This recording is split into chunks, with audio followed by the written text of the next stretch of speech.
Welcome to Skytech-Lens. Let's talk about wood, the stuff that literally holds up your house. It's not just a material, it's the hidden skeleton behind every wall, every floorboard and every roofline you see. Without it, our homes would be nothing more than empty shells, unable to stand against the elements or the test of time. Most of us only think about lumber when we're building a bookshelf or wincing at the price of a new shed, but it's the backbone of the American dream. From the smallest DIY project to the largest suburban development, wood is everywhere, quietly supporting our lives, our families, and our ambitions.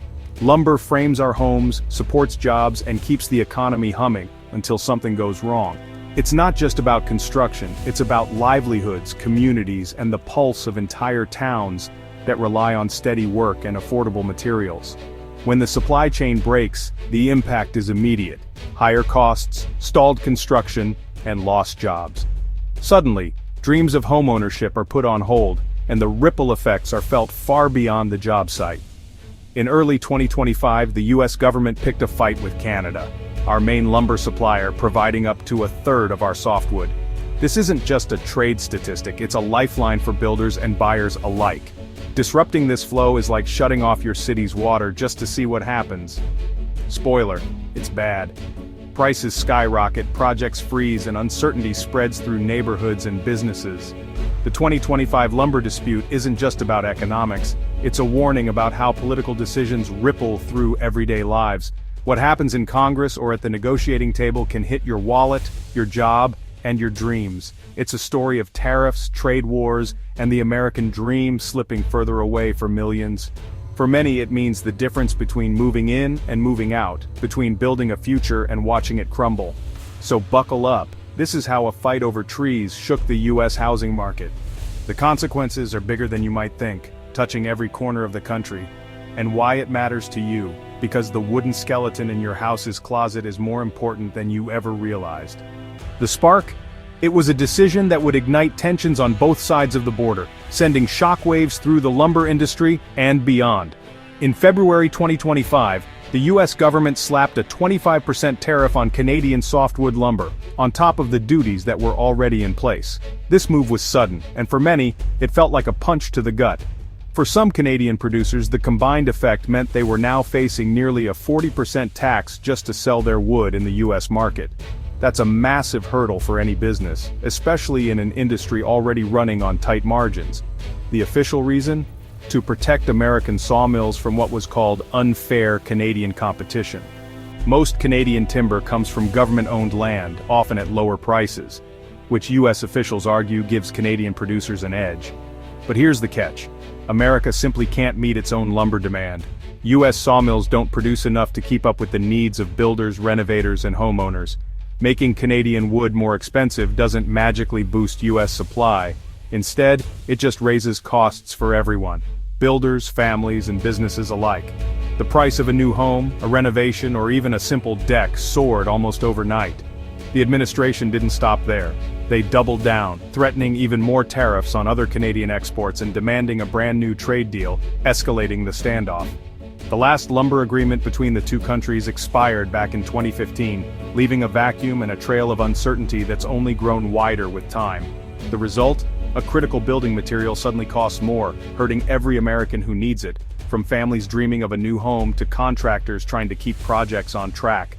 Instead of helping US producers, the policy risked an economic meltdown. Sawmills struggled, jobs were threatened, and the ripple effects spread through communities. The stage was set for disaster, starting with the very companies the tariffs were meant to help.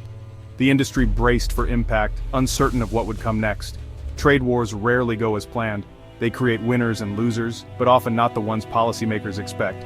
This one was no exception. The fallout was just beginning, and the true cost would soon become clear to everyone on both sides of the border. You'd think a tariff on Canadian lumber would be great for US giants like Weyerhaeuser, but when they released their second quarter report, profits had dropped by nearly 50%. High interest rates and volatile prices scared off builders, leaving lumber yards overflowing and demand plummeting. Even a $100 million share buyback couldn't calm investors. The irony? The tariffs meant to help US producers destabilize their own market, slashing profits and freezing construction. Weyerhaeuser got what it wanted, then watched the industry unravel. If the biggest player was hurting, smaller companies didn't stand a chance. Trade wars can backfire fast. For families hoping to buy a home, the lumber dispute turned dreams into nightmares. By summer 2025, home sales saw their steepest drop in years. The National Association of Home Builders warned that tariffs could add $14,000 to the cost of a new home by 2027. Contractors faced skyrocketing material costs, forcing them to pause projects or pass the pain to clients. Small builders couldn't absorb the risk, leaving half-finished homes and idle workers. A 25% tariff wasn't just a number, it was the reason families delayed moving, builders laid off crews, and the housing crisis deepened. The policy meant to protect a few companies punished millions. The American dream, now with more splinters than ever. Trade policy isn't abstract, it's personal, and it just got a lot more expensive. Canada didn't just apologize and back down. Prime Minister Carney rejected the U.S. deadline, reminding Washington that Canadian investment in the U.S. runs deep. Canada hit back with a 25% tariff on U.S. cars targeting key states. Behind the scenes, both sides explored a compromise. Canada would cap lumber exports if the U.S. dropped tariffs. Meanwhile, Canadian lumber companies pivoted, selling more to Europe and Asia, and buying sawmills in the U.S. South to bypass tariffs. The lines blurred: Canadian wood, American mills, global markets. The dispute forced Canada to get creative and showed just how interconnected the two economies really are. In trade wars, adaptation is survival, and Canada adapted fast. Trade wars sound dramatic, but at their core they're really just economic food fights. Messy, loud, and ultimately pointless. Instead of resolving real issues, they create confusion and chaos, with each side trying to outdo the other in a contest that leaves everyone worse off. One country throws tariffs, the other retaliates, and soon everyone's covered in mashed potatoes. Nobody wins except the cleanup crew. The back and forth quickly spirals, dragging in more industries and more people, while the original problem remains unsolved. The U.S. tariff on Canadian lumber led to Canadian tariffs on American cars, dragging in industries that had nothing to do with the original dispute. Suddenly workers, businesses, and even entire communities are caught in the crossfire, paying the price for a fight they never started. The logic? Flawed. Tariffs don't make trade a zero-sum game. They just raise prices for everyone. Instead of protecting jobs or industries, they make everyday goods more expensive, hitting consumers right where it hurts, their wallets. The real cost is paid by consumers, like that $14,000 jump in home prices. That's the tariff at work, quietly inflating costs and making it harder for families to afford what they need.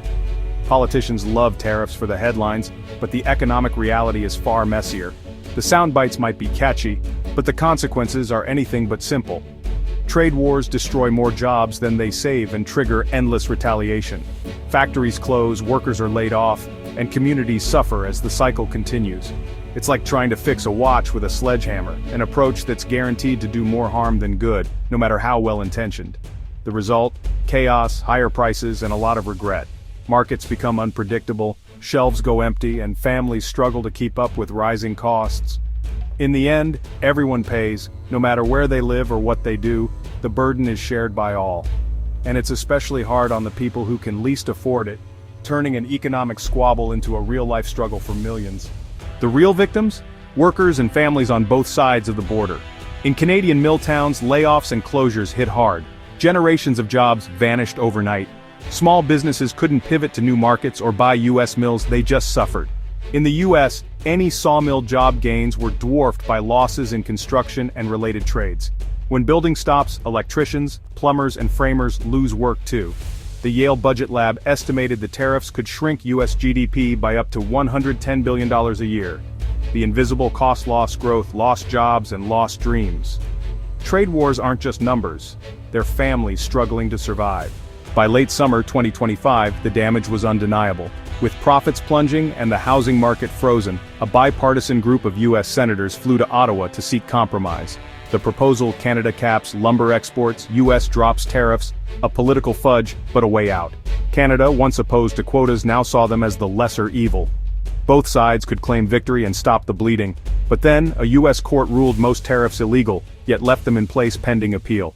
The result: more uncertainty, stalled negotiations, and businesses caught in limbo. As of early September, the standoff continued, the economic clock was ticking, and thousands of families waited for relief. September 2025. the lumber war drags on with no resolution in sight. The lesson? Trade isn't a battle to win but a partnership to protect. Trying to save a few sawmill jobs ended up hurting millions, raising home prices, stalling construction, and shaking the economy. Trade decisions have real-world consequences. A tariff on wood becomes a higher mortgage, a lost job, a delayed dream. When governments fight, it's ordinary people who pay the price. Remember the lumber war the next time a politician promises easy wins from tariffs. In a global economy, there are only degrees of losing. The people who lose most are those who can least afford it. This isn't just about wood, it's about the foundations of prosperity. And right now those foundations are looking dangerously shaky. Thanks for watching. Subscribe the channel for more updates.